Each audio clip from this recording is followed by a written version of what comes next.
अस्सलामुअलैकुम dear students, क्या हाल है। उम्मीद है कि आप खैरियत से होंगे।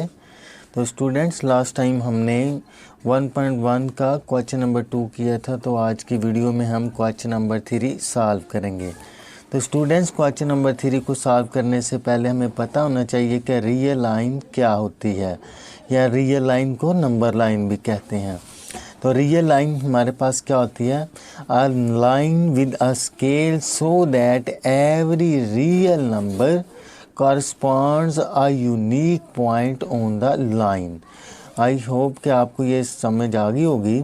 A line with a scale so that every real number corresponds a unique point on the line.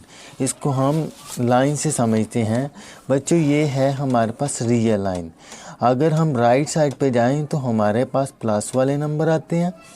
अब टू ये है हमारे पास इन्फिनिटी, यानी कि इन्फिनिटी एक ऐसा नंबर है जिसका हमें डेफिनेट इल्म नहीं है। ये है, इधर को हम जाएं तो हमारे पास नेगेटिव नंबर आते हैं। ये है हमारे पास माइनस इन्फिनिटी। माइनस इन्फिनिटी हमारे पास एक ऐसा नंबर है जिसका हमें कोई भी डेफिनेट इल्म नहीं है। बेटा, ये जो 0 पॉइंट है इसको हम बोलते हैं ओरिजिन। क्या बोलते हैं इसे? ओरिजिन बोलते हैं। अब बच्चों, डेफिनेशन को यहाँ से समझते हैं। हमने डेफिनेशन ये पढ़ी है कि रियल लाइन के ऊपर हमारे पास एक स्केल होता है और हर नंबर के कॉरस्पॉन्डेंस हमें स्केल के ऊपर एक पॉइंट मिलता है। जिस तरह 1 के कॉरस्पॉन्डेंस हमें एक पॉइंट मिला ये वाला, 2 के कॉरस्पॉन्डेंस हमें एक पॉइंट मिला ये वाला, 3 के कॉरस्पॉन्डेंस हमें पॉइंट ये मिला, 4 के कॉरस्पॉन्डेंस हमें पॉइंट ये मिला। इसी तरह -1 के कॉरस्पॉन्डेंस हमें ये पॉइंट मिला है, and so on. I hope कि आपको डेफिनेशन क्लियर होगी। रियल लाइन बेसिकली हमारे पास एक ऐसी लाइन है जिसके ऊपर हम नंबर्स को रिप्रेजेंट करते हैं। इसी तरह बच्चों, इसकी डेफिनेशन जो मैंने आपको पीछे बताई है वो ये है कि रियल लाइन के ऊपर हमारे पास एक स्केल होता है और हर स्केल के ऊपर हमारे पास पॉइंट होते हैं। वो पॉइंट हर नंबर के कॉरस्पॉन्डेंस हमें, यानी कि जितने भी हम उसके ऊपर नंबर लेंगे, हर नंबर के कॉरस्पॉन्डेंस हमें उस स्केल के ऊपर एक पॉइंट मिलेगा, एक यूनिक पॉइंट मिलेगा। ये नहीं हो सकता कि एक नंबर के कॉरस्पॉन्डेंस हमें 2 पॉइंट मिले, 3 पॉइंट मिले, बल्कि हर नंबर के कॉरस्पॉन्डेंस हमें एक यूनिक पॉइंट मिलेगा।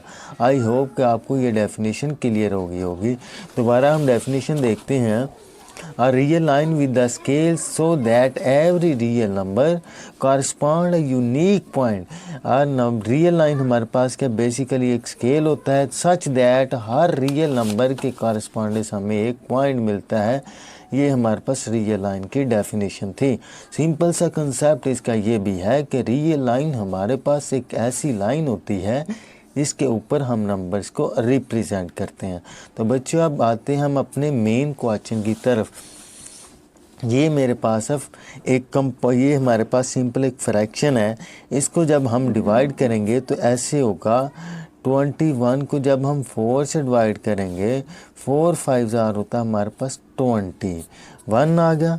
तो इसको क्या लिखने का तरीका? पहले कोशेंट, फिर remainder over divisor, quotient remainder over divisor. फिर अगर हम इसको ऐसे लिखें तो कोई भी फ़र्क नहीं पड़ता।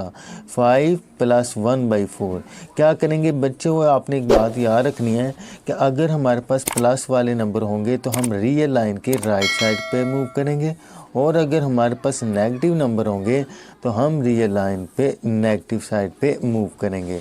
तो बच्चों, ये देखो, ये हमारे पास है पॉजिटिव नंबर।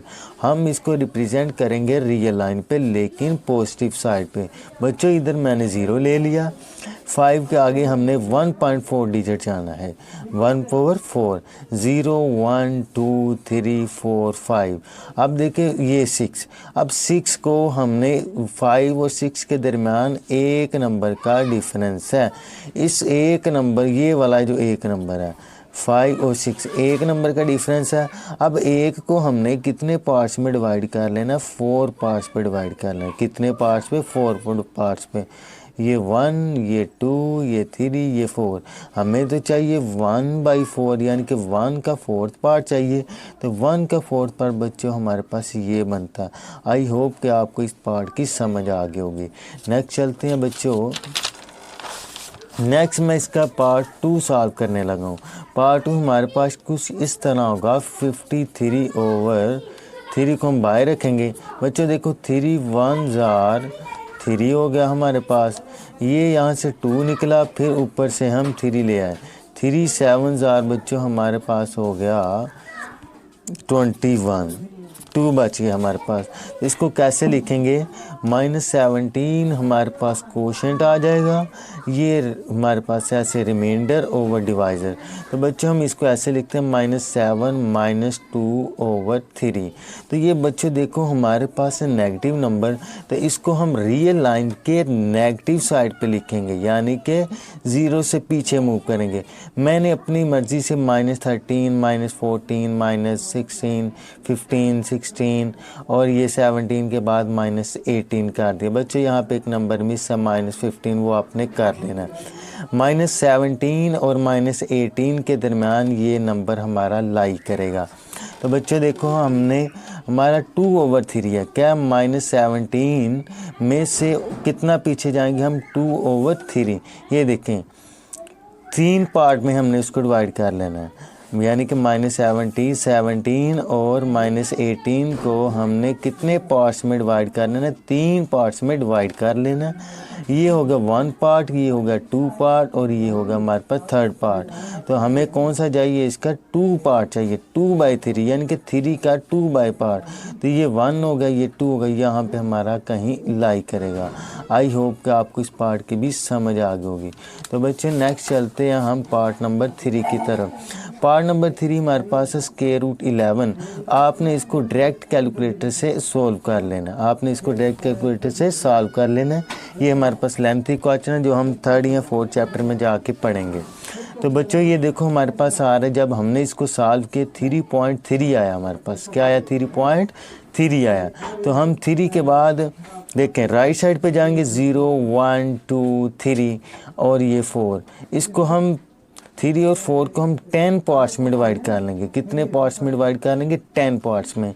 अब देखें हमें चाहिए 3.3। 3 के बाद हम 3 डिजिट जाएंगे 0 1 2 और 3। यहाँ पे जाके ये वाला हमारा नंबर लाई करेगा। आई होप कि आपको इसकी समझ आ गई। बच्चों ये देखो ये 5/7 है। 5 को अंदर रखेंगे, नहीं डिवाइड होता, इधर 0 लगाएंगे, इधर भी 0 लगाएंगे। 7 7s are 49। तो क्या हमारे पास आ गया? 0.7। क्या आ गया बच्चों? -0.7 यानी कि बच्चों आपने याद रखना है कि ये जो माइनस वाले नंबर होते हैं वो 0 से छोटे होते हैं, उसको हम रियल लाइन के लेफ़्ट साइड पे लिखते हैं। तो ये देखो 0 और -1 को मैंने 10 पार्ट्स में डिवाइड कर दिया। 1 2 3 4 5 6 7। यहाँ पे आके ये वाला जो नंबर है वो हमारा लाई करेगा। आई होप कि आपको इसकी समझ आ गई ही होगी। तो बच्चों आज के लिए इतना ही काफ़ी है, बाकी है